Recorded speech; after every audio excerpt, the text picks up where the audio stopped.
여러분 병원에서 24시간 의료진의 이 사투가 벌어지는 곳이 있습니다. 여러분 어디입니까? 아마 바로 응급실입니다. 잘 아시네요. 응급실에 들어온 환자들은 일반 환자들처럼 미리 예약을 하거나 순서를 한참 기다려서 진료를 받는 게 아닙니다. 병원에 도착하면 그 즉시 이제 의료진에게 이제 인계가 됩니다. 가서 어느 정도 이제 위급한지 정도를 좀 파악을 해서 검사가 필요하거나 치료가 필요하거나 아니면 수술을 해야 되면 빨리 가장 빠르게 의료진에게 이제 인계를 하게 되죠. 이제 환자들 가운데서는 이 빠른 조치를 취하지 않으면 위험한 경우가 있습니다. 그래서 그 시간을 우리는 골든 타임이라고 합니다.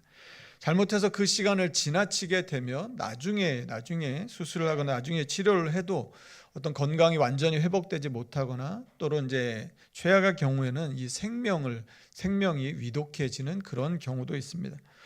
그런데 오늘 이제 말씀을 보면 예수님께서도 지체하지 않고 즉시 조치를 취한 경우가 있습니다. 오늘 바로 그 본문 말씀에 그 내용들이 나옵니다. 오늘 본문 바로 앞에서 이 보리떡 5개와 물고기 2마리로 여자와 어린아이를 제외한 이 5,000명이 배불리 먹은 오병이어의 기적이 끝이 납니다. 여러분 그 기적을 경험했을 때 사람들의 마음이 어땠을까요? 제가 그곳에 있었으면 너무나 막 흥분되고 이 엄청난 기적에 어떻게 주체할 수 없는 그런 기쁨을, 그런 감격을 느꼈을 것 같습니다. 우리들 중에는 이렇게 우리를 배불리 먹여주실 수 있는 이 능력 있는 분이라면 이분이야말로 우리의 임금이 되어도 되지 않겠냐 하는 그런 생각을 갖는 사람들도 있었습니다. 사람들은 잔뜩 기대에 부풀어 있었습니다. 그런데 그 상황을 볼 때 제 마음에 들어왔던 게 누구냐면 누구보다 놀랬던 사람 중에 한 사람이 바로 제자들이 아니었을까 싶었습니다. 여러분 예수님께 분명히 받은 것은 무엇이었습니까? 보리떡 5개와 물고기 2마리가 전부였습니다. 그런데 무슨 일인지 이 많은 사람들에게 아무리 나눠줘도 그치지가 않는 것입니다. 모자라지가 않습니다. 나중에 배불리 먹고 남은 것이 얼마였냐면 12바구니가 남게 되었습니다. 왜 이렇게 되었는지 제자들이 그 이유를 알 수 있었을까요? 자신들의 손끝에서 기적이 계속해서 일어나고 있는 이 현실에 아마 제자들이 가장 흥분되지 않았을까 싶습니다. 그런데 그걸로 끝이었습니다. 예수님께서 그 뒤에 뭔가 새로운 말씀을 해주시거나 더 큰 기적을 보여주셨으면 좋았을 텐데 그게 전부였습니다. 예수님은 배불리 먹은 무리들을 다시 돌려보내셨습니다. 그리고 예수님은 즉시 제자들을 재촉하셔서 배를 타고 건너편으로 먼저 가게 하셨습니다. 오늘 본문에는 예수님의 3번의 즉시가 나옵니다. 그러니까 예수님이 보실 때에 곧 바로 조치를 취하실 만큼 아주 긴급한 상황이었다고 우리가 볼 수 있을 것입니다. 그래서 오늘은 즉시라는 제목으로 하나님께서 우리 예수님께서 보여주셨던 이 3번의 즉시에 대해 함께 살펴보려고 합니다.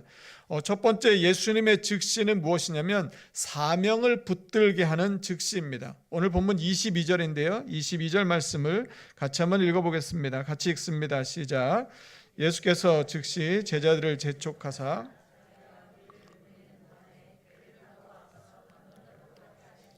이 본문에 재촉하다라는 이 동사는 억지로 강제로 시키다라는 의미가 들어 있습니다. 그러니까 예수님은 지금 제자들을 무리들로부터 강권적으로 떼어내셨다는 것입니다. 제자들에게 즉시 곧바로 배를 타고 예수님보다 먼저 건너편으로 가게 하셨습니다. 본문에 이어지는 이 34절 말씀을 보면 그곳이 어디였냐면 게네사렛 땅이었습니다. 여러분 그렇다면 예수님은 왜 오병이어 기적이 일어난 그 현장에서 제자들을 강제로 즉시 떠나게 하셨을까요? 그리고 예수님도 그들로부터 떠나셨을까요? 여러분 저는 이 말씀을 묵상하면서 그런 생각을 한번 해봤습니다. 만약에 무리들과 더 많은 시간을 보냈으면 무슨 일이 일어났을까 하는 생각을 해봤습니다. 아마 사람들은 감히 예수님께는 가지 못하고 그나마 좀 가까이 가기 쉬운 제자들을 찾아가서 어떻게 그런 기적을 행했는지 궁금해하며 묻지 않았을까 싶습니다. 예수님의 축사로 기적이 일어났습니다. 그런데 실제로 그 보리떡과 물고기를 나눠준 사람들은 누구였습니까? 제자들이었습니다. 아마도 제자들은 사람들에게 둘러싸여 많은 관심을 받게 되었을 것입니다. 제자들 자신들도 자신이 경험한 것을 뭔가 좀 이야기를 하고 싶지 않았을까 싶습니다. 그러다 보면 내가 받았던 이 본래의 제자의 사명은 잊어버리고 내가 뭔가 중요한 인물이 된 것처럼 그런 착각에 빠질 수도 있었을 것입니다. 예수님은 제자들을 바로 그 자리에서 강제로 떼어내신 것입니다. 무리들이 그때 기대했던 것이 무엇이었습니까? 예수님은 누구보다 사람들이 예수님께 기대하는 것이 무엇인지를 잘 알고 있었습니다. 요한복음 6장 26절인데요. 요한복음 6장 26절에 이렇게 말씀합니다. 우리 그 말씀을 같이 한번 읽어보겠습니다. 같이 읽겠습니다. 시작. 예수께서 대답하여 이르시되 내가 진실로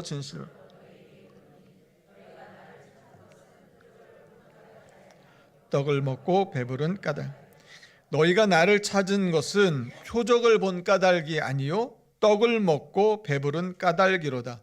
그리고 요한복음 6장에 보시면 이 오병이의 기적을 경험했던 사람들 중에 예수님을 억지로 붙잡아서 임금을 삼으려고 했던 그런 사람들도 있었습니다.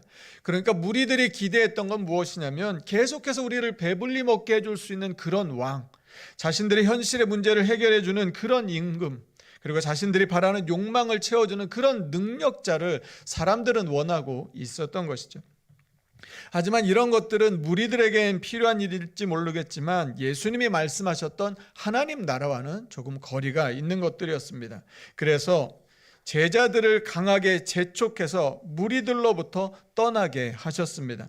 왜냐하면 제자들을 부르신 목적은 바로 하나님 나라였기 때문이었습니다. 여기서 하나님 나라가 드러납니다. 하나님 나라는 어떤 나라냐면 사람들이 예수님을 이용해서 자신이 원하는 뭔가를 이루어내는, 얻어내는 나라가 아니라 하나님의 말씀에 순종해서 하나님의 뜻을 이루는 나라가 하나님 나라라고 하는 것이죠.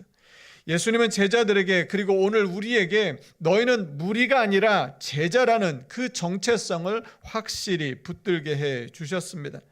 제자들은 예수님의 말씀에 순종해서 무리를 떠나 배에 올라타고 건너편을 향해 가고 있었습니다. 여러분, 예수님의 말씀에 순종해서 바다 위에 배를 띄우고 가면 무슨 일이 일어나면 좋겠습니까? 순풍을 만나서 지치고 피곤한 그 몸을 어서 빨리 건너편으로 건너가서 쉴 수 있는 그런 일들이 있었으면 참 좋았을 것입니다. 그런데 오늘 말씀을 보면 그것과 정반대의 상황이 펼쳐집니다. 예수님의 말씀에 순종했는데 제자들이 타고 가는 배가 역풍을 만나게 되었습니다. 본문 24절 말씀입니다. 24절 말씀도 같이 한번 읽겠습니다. 같이 읽습니다. 시작. 배가 이미 육지에서 술이나 떠나서 바람이 거스름으로 물결로 말미암아 고난을 당하더라. 육지에서 이제 한참 멀리 떠나왔습니다. 바다 한가운데서 거스르는 바람, 그러니까 역풍을 만났습니다. 얼마나 심했는지 건너편으로 가는 길이 고난의 길이었다고 말하고 있습니다. 그러니까 아무리 노를 저어도 바람이 거슬러 불어오기 때문에 배가 앞으로 나가지를 못하는 상황이었습니다. 뭔가 사역하는 것 같은 자리, 무리들에 둘러싸여서 흥분된 기적의 자리를 뒤로 하고 순종의 자리로 나왔는데, 그런데 역풍이 불어오는 것입니다. 육지에서 이제 한참 떨어진 바다 가운데 있기 때문에 어떻게 할 수도 없습니다. 그냥 제자리를 빙빙 돌고만 있는 것이죠. 여러분, 그렇다면 왜 즉시 예수님은 이 제자들을 떠나게 하신 것일까요? 왜 역풍이 부는 그 바다 한가운데로 가게 하신 것일까요? 왜 그렇습니까? 왜냐하면 우리의 사명은 수많은 사람들에 둘러싸이는 그 흥분된 자리, 인정받고 칭찬받는 자리가 아니라 역풍을 맞는 그 자리에서 확인되기 때문입니다. 여러분, 병원 응급실에 가면 제일 먼저 확인하는 게 무엇입니까? 이 사람의 의식 상태입니다. 이름을 물어보고 주소를 물어보고 뭐가 보이는지를 계속해서 확인하는 것이죠. 하나님 나라는 어떤 곳이냐면 내가 뭔가를 할 수 있는 그런 사람으로 여겨지는 자리가 아니라 나는 아무것도 할 수 없다는 것을 깨닫는 데서부터 시작하게 됩니다. 주님은 종종 우리를 기적의 주인공과 같이 높아진 자리에서 내려와서 내가 아무것도 할 수 없고 의지할 곳도 없는 바다 한가운데로 가게 하십니다. 우리가 알아야 할 것이 있습니다. 제자는 무리를 떠나 부르심의 사명의 자리로 가는 사람입니다. 예수님은 우리가 무리가 아닌 제자라는 정체성을 잊지 않게 하셨습니다. 그래서 예수님의 첫 번째 즉시는 사명을 붙들게 하는 즉시입니다. 예수님의 두 번째 즉시는 마음을 붙들게 하는 즉시입니다. 본문 27절 말씀인데요. 27절도 같이 한번 읽겠습니다. 같이 읽습니다. 시작. 예수께서 즉시 밤새도록 이 거스르는 바람 때문에 제자들이 고생하고 있었습니다. 여러분, 그러면 그때 예수님은 어디서 무엇을 하고 계셨을까요? 본문 23절 말씀을 보시면 이런 말씀이 있습니다. 무리를 보내신 후에 기도하러 따로 산에 올라가시니라. 저물매 거기 혼자 계시더니. 여자와 어린아이를 제외한 5천 명이나 되는 사람들이 기적을 경험했던 그 자리, 임금을 삼으려고 했던 그 무리들을 벗어나서 예수님이 가신 곳은 어디냐면 바로 기도의 자리였습니다. 산으로 가셨습니다. 제자들도 없이 혼자 기도하러 가셨습니다. 여러분, 그렇다면 우리는 혼자 있는 시간에 무엇을 하며 보내고 있습니까? 지난 한 주간, 아니 하루 중에 혼자 있는 시간에 여러분 어떻게 그 시간을 사용하고 계십니까? 예수님은 기도하러 가셨습니다. 하나님을 찾으셨던 것이죠. 예수님이 제자들 앞에 다시 나타나신 시간은 25절 말씀을 보면 밤 사경이었습니다. 밤 사경은 지금의 시간으로 하면 새벽 3시에서 6시 사이에 이 새벽 시간을 말합니다. 날이 저물 때 오병이의 기적이 있었습니다. 그래서 그 이후로 시간을 대략 계산해 보면 9시간에서 한 12시간 정도가 지난 뒤였습니다. 예수님은 혼자서 그 시간을 밤새도록 기도하셨습니다. 예수님의 기도 시간만큼이나 제자들이 혼자 있는 시간도 길어졌습니다.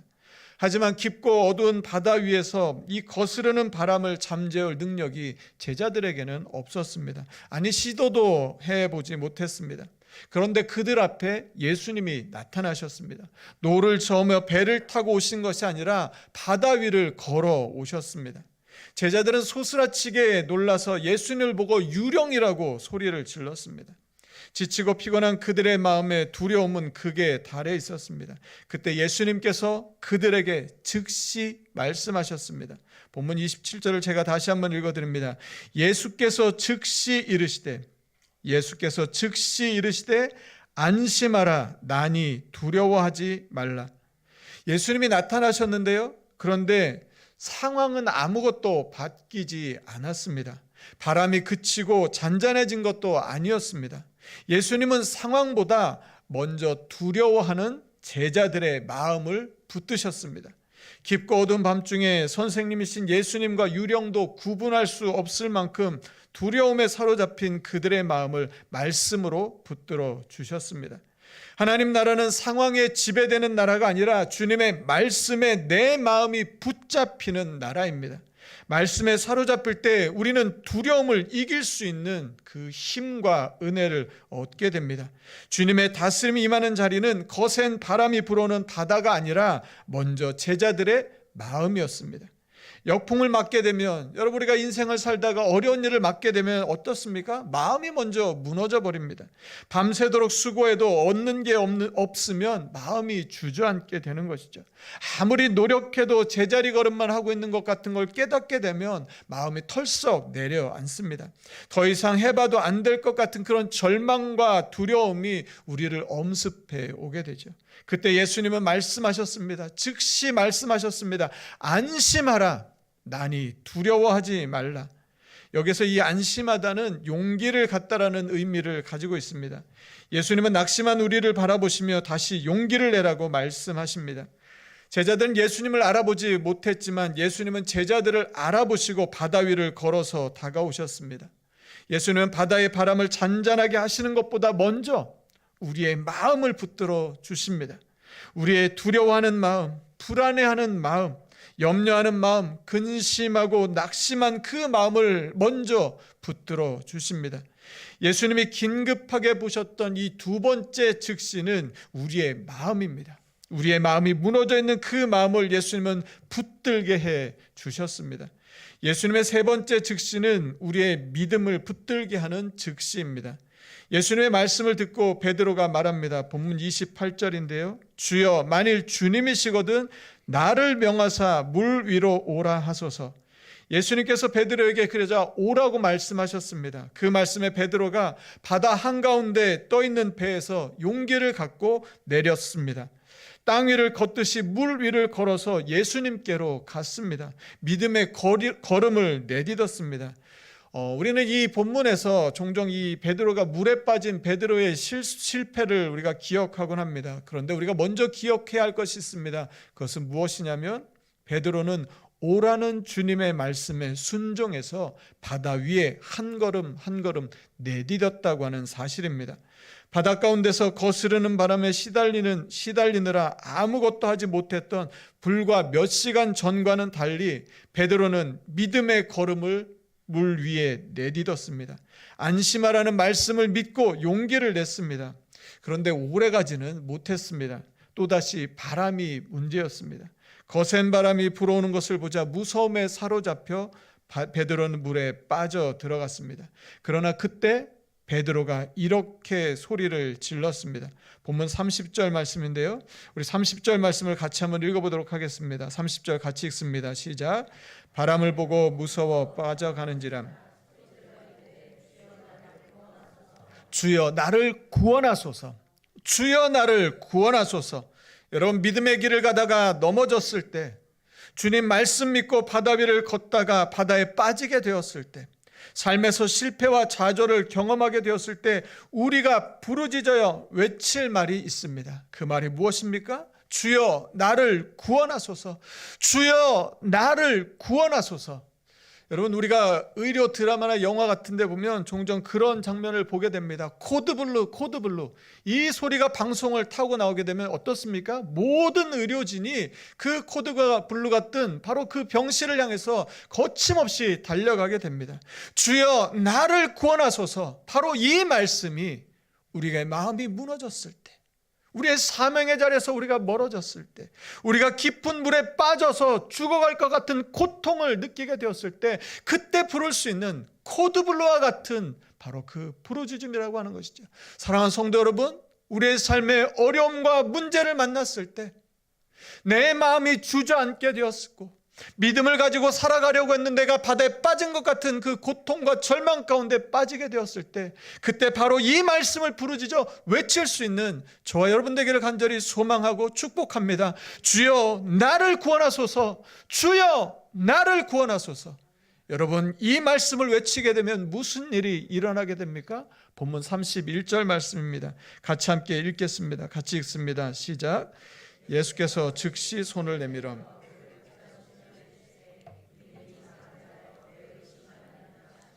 예수님은 물에 빠져 허우적대는 베드로를 붙잡아 주셨습니다. 즉시 붙잡아 주셨습니다. 바로 그를 구원해 주셨습니다. 오늘 우리의 삶 가운데 물에 빠져 허덕이는 것 같을 때, 우리가 주님 주여 나를 구원하소서 부르짖을 때 주님이 오셔서 우리를 붙잡아 주시고 일으켜 주시고 구원해 주실 줄로 믿습니다. 바람을 보고 물에 빠진 줄 알았는데, 그런데 예수님은 뭐라고 말씀하시냐면 베드로의 작은 믿음을 보셨습니다. 작은 믿음은 곧 의심으로 이어졌습니다. 이 의심하다라고 하는 단어의 문자적 의미는 둘로 나눠지다입니다. 그러니까 의심한다는 것은 무엇이냐면 마음이 둘로 나눠지는 것을 말합니다. 믿음은 주님께 우리의 마음을 확정하는 것입니다. 두 마음을 품는 것이 아니라 한 마음으로 정하는 것이 믿음인 것이죠. 주님을 바라보는 시선과 바람을 바라보는 시선으로 나뉘게 되면 주님을 바라보며 몇 걸음 믿음의 걸음을 내딛어도 오래가지 못하고 바람을 보는 순간 다시 그 바다에 빠지게 됩니다. 우리 앞에 바다가 펼쳐져 있을 때 예수님을 바라보면 바다가 반석이 되어 걸어갈 수 있다는 믿음을 갖게 될 것입니다. 그런데 바람을 바라보면 바다가 거칠게 일어나 나를 집어삼킬 것 같은 그 두려움에 빠지게 되는 것이죠. 믿음으로 살아보려고 용기를 내서 한 걸음 내디디려고 할 때 작은 믿음이 우리에게 의심을 가져와서 할 수 있다는 그 마음도 결국 할 수 없다는 마음으로 결론을 내리게 합니다. 여러분, 우리의 마음에 의심이 일어난다면 그것은 우리의 믿음이 작다는 말이 될 것입니다. 그러나 예수님의 세 번째 즉시는 현실의 파도와 바람을 보고 두려워하여 주저앉아 버린 우리에게 즉시 손을 내밀어 다시 일으켜 주시는 즉시입니다. 의심하는 작은 믿음을 큰 믿음으로 바꿔주시는 즉시입니다. 예수님은 제자들을 무리에서 강제로 떼어내셨습니다. 제자의 삶은 무리들의 환호에 취해서 사명의 본분을 잊어버리고 사는 것이 아니었기 때문입니다. 예수님이 보실 때 어쩌면 이때가 즉시 떼어내셔야 할 만큼 아주 긴급한 상황이었을지 모릅니다. 비록 역풍을 만나서 밤새도록 고생한다 할지라도 사명을 붙들고 두려움에 사로잡힌 마음을 말씀으로 다시 붙들고 내 능력으로는 할 수 없지만 주님 바라보면 이 깊은 바다가 반석이 되는 경험을 하며 살아가는 것, 그것이 제자의 삶이었기 때문입니다. 무리들이 볼 때는 바다 위를 걷는 일이 기적으로 보였을 것입니다. 그런데 제자는 무리를 걷는 것이 반석 위를 걷는 것처럼 편안한 일이 됩니다. 오늘 본문 말씀을 통해 예수님의 세 가지 즉시에 대해 살펴보았습니다. 먼저 예수님의 즉시는 우리의 사명을 다시 붙들게 해 줍니다. 또 예수님의 즉시는 두려움 가운데 떨고 무너져 버린 우리의 마음에 말씀을 다시 붙잡게 해 줍니다. 그리고 세 번째 예수님의 즉시는 의심하는 작은 믿음으로 실패하고 넘어진 우리를 다시 일으켜서 더 큰 믿음을 붙잡게 해 주십니다. 여러분, 그런데 예수님의 이 즉시가 언제 이루어집니까? 바로 예수님이 우리와 함께 하실 때였습니다. 본문 32절이 이렇게 말합니다. 배에 함께 오름에 바람이 그치는지라. 하나님 나라는 하나님이 다스리시는 나라입니다. 밤새도록 시달리고 고생했던 그 바람도 예수님이 배에 오르시자 그쳤습니다. 거친 풍랑도 하나님의 다스림을 받습니다. 우리 인생의 거친 풍파도 하나님이 다스리시는 줄로 믿습니다. 내가 아무리 힘써서 이겨내 보려고 해도 거슬러 불어오는 역풍을 내 힘만으로는 이겨내기가 어렵습니다. 건너편으로 가라고 말씀하셔서 가야 되는 것은 알겠지만 밤새도록 노를 저어도 건너편으로 갈 수 없을 때가 있습니다. 인생의 바다 한가운데서 제자리 걸음만 하며 맴돌기만 하는 그런 때가 있습니다. 왜 그렇습니까? 바다가 잔잔해져야 앞으로 나갈 수 있기 때문입니다. 예수님이 인생의 배에 함께 올라타 주셔야 바다가 잔잔해지고 앞으로 나아갈 수가 있습니다. 이 삶의 비결을 깨달은 사람은 우리 주님을 경배하게 됩니다. 본문 33절인데요. 이 말씀도 같이 한번 읽어보겠습니다. 같이 읽습니다. 시작. 배에 있는 사람들이 예수께 절하며 이르되 하나님의 아들이로소이다 하더라. 예수님이 인생의 배에 함께 타시고 선장의 자리를 맡아주시면 주시는 그 사람은 예수님께 절하며 참된 경배를 하게 됩니다. 예수님을 하나님의 아들로 나의 구원자로 고백하게 됩니다. 인생의 거친 바다를 반석 위를 걷듯이 걸어가는 비결은 어떻게 하면 되는지 그 방법을 배우는 것이 아니라 주님께 우리의 시선을 고정하고 있을 때 그 믿음으로 걸어갈 수 있게 될 것입니다. 믿음의 걸음은 오라는 주님의 부르심에 순종하는 그 한 걸음에서부터 시작합니다. 또 넘어졌을 때 주여 나를 구원하소서 하고 주님을 부르면 베드로를 일으켜 주셨던 것처럼 붙잡아 주셨던 것처럼 오늘 우리를 즉시 붙들어 주십니다. 예수님의 세 번의 즉시는 오늘 우리에게 이렇게 말씀합니다. 무리들 속에 묻혀 살아가려고 할 때 예수님은 즉시 떼어서 사명을 붙들게 해 주십니다. 두려움이 우리의 마음을 무너뜨리려고 할 때 즉시 말씀으로 우리의 마음을 붙들게 해 주십니다. 의심하는 작은 믿음으로 물에 빠져갈 때 즉시 손을 내밀어 더 큰 믿음을 붙들게 해 주십니다. 여러분, 그러면 오늘 우리의 사명은 어떻습니까? 우리의 무너진 마음은 무엇입니까? 의심하는 작은 믿음은 어떻습니까? 무리를 떠난 예수님은 홀로 산으로 가셨습니다. 그리고 그곳에서 밤이 새도록 기도하셨습니다. 오늘은 사순절 첫째 주일입니다. 주님이 보실 때 우리의 믿음, 우리의 신앙 상태는 어떨까요?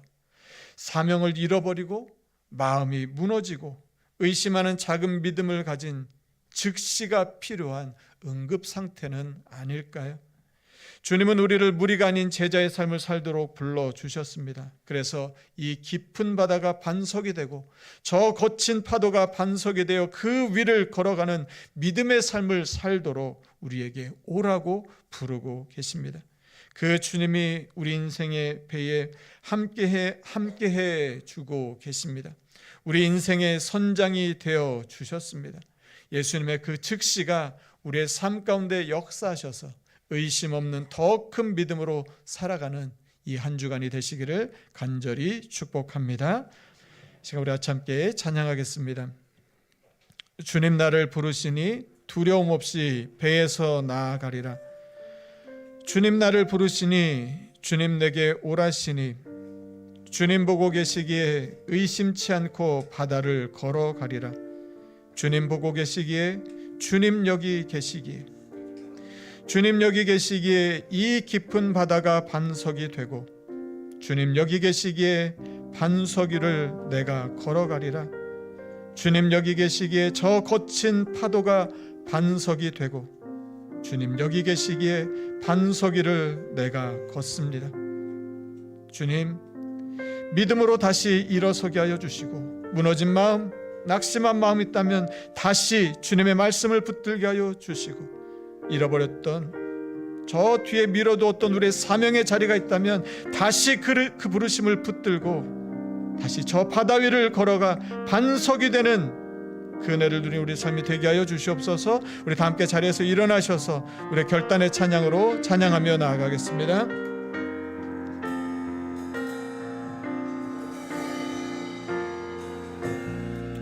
주님 나를 부르시니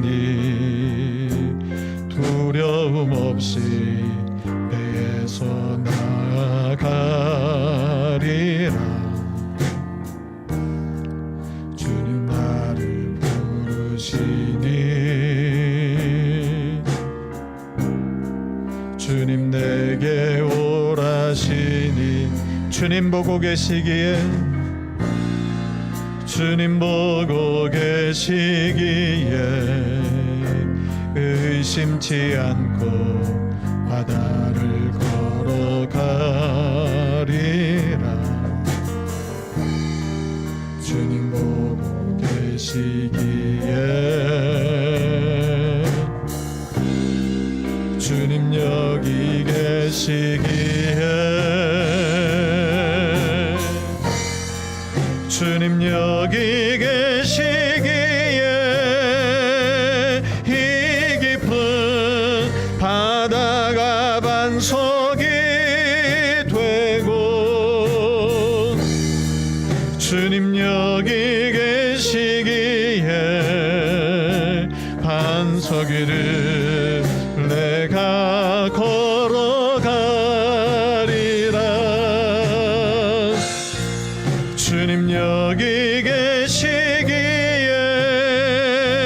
저 거친 파도가 반석이 되고 주님 여기 계시기에 반석 위를 내가 주님 여기 계시기에 주님 여기 계시기에 이 깊은 바다가 반석이 되고 주님 여기 계시기에 주님 여기 주님 반석 위를 내가 걸어갑니다. 내가 걸어가 주님 여기 계시기에 주님 여기 계시 나를 향해 다가오는 저 거친 파도가 반석이 될 것입니다. 반석이 돼 주님 여기 계시기에 주님 여기 계시 반석 위를 내가 걷겠습니다. 네, 우리 마지막으로 한 번 더 고백합니다. 주님 여기 계시기에 주님 여기 계시기에 이 깊은 바다가 반석이 되고 주님 나와 함께 계시기에 주님 여기 계시 주님 반석 위를 걸어갑니다. 내가 걸어가 주님 여기 계시기에 저 거친 파도가 반석이 되고 주님 여기 계시기에 반석 위를 내가 걷습니다. 이 시간 우리 같이 함께 기도하겠습니다. 여러분, 주님이 맡겨주신 그 사명, 주님 앞에 내가 이렇게 살겠습니다 다짐했던 그 부르심의 자리, 여러분 어떻게 그대로 잘 살고 계십니까? 삶의 환경과 여건이 따라주지 않아서 세상에 너무 바쁘고 내 마음을 빼앗는 것들이 너무 많아서 거기에 내 마음 다 쏟느라 주님 맡겨주셨던, 우리를 믿고 맡겨주셨던 그 사명 잃어버린 채 살아가고 있지는 않으십니까? 여러분 마음이 상하셨습니까? 마음이 무너지셨습니까? 낙심되고 두렵고 불안하고 아프고 힘겹고, 그런데 그 마음을 어떻게 해결할 길이 없어서 그냥 끙끙 앓고 지내고 계시지는 않으십니까?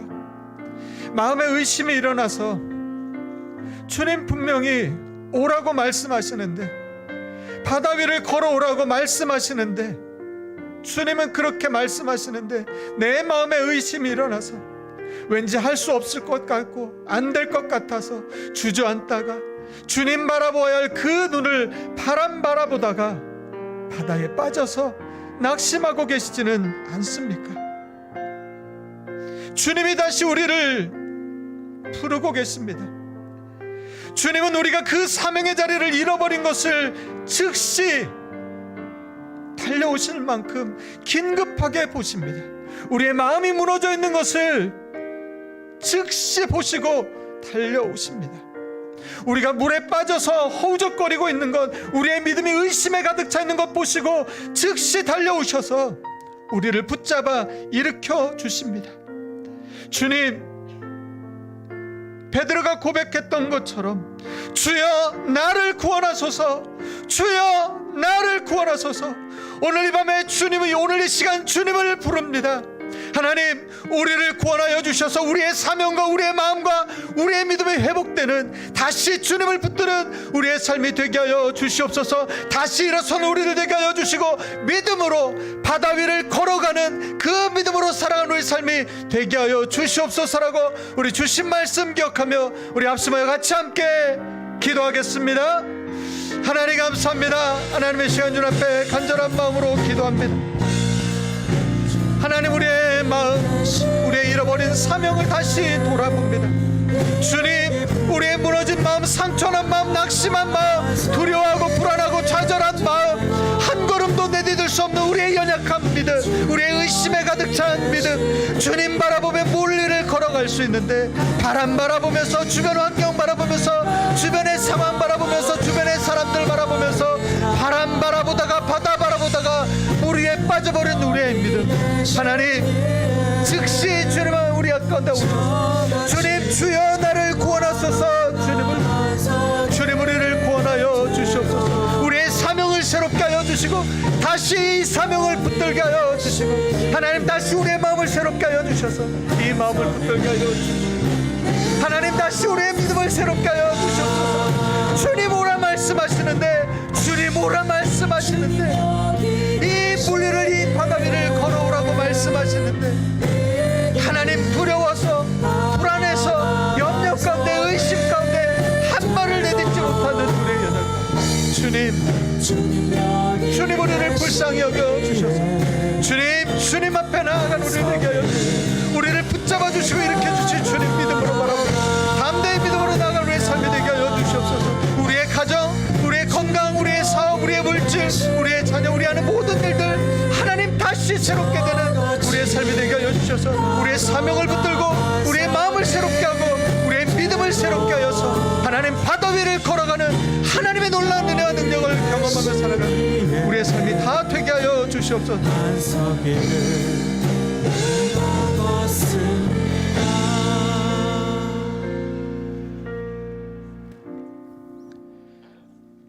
바람을 보고 무서워 빠져가는지라 소리질러 이르되 주여 나를 구원하소서. 주여 나를 구원하소서. 예수께서 즉시 손을 내밀어 그를 붙잡으시며 이르시되 믿음이 작은 자여 왜 의심하였느냐. 믿음이 작은 자여 왜 의심하였느냐.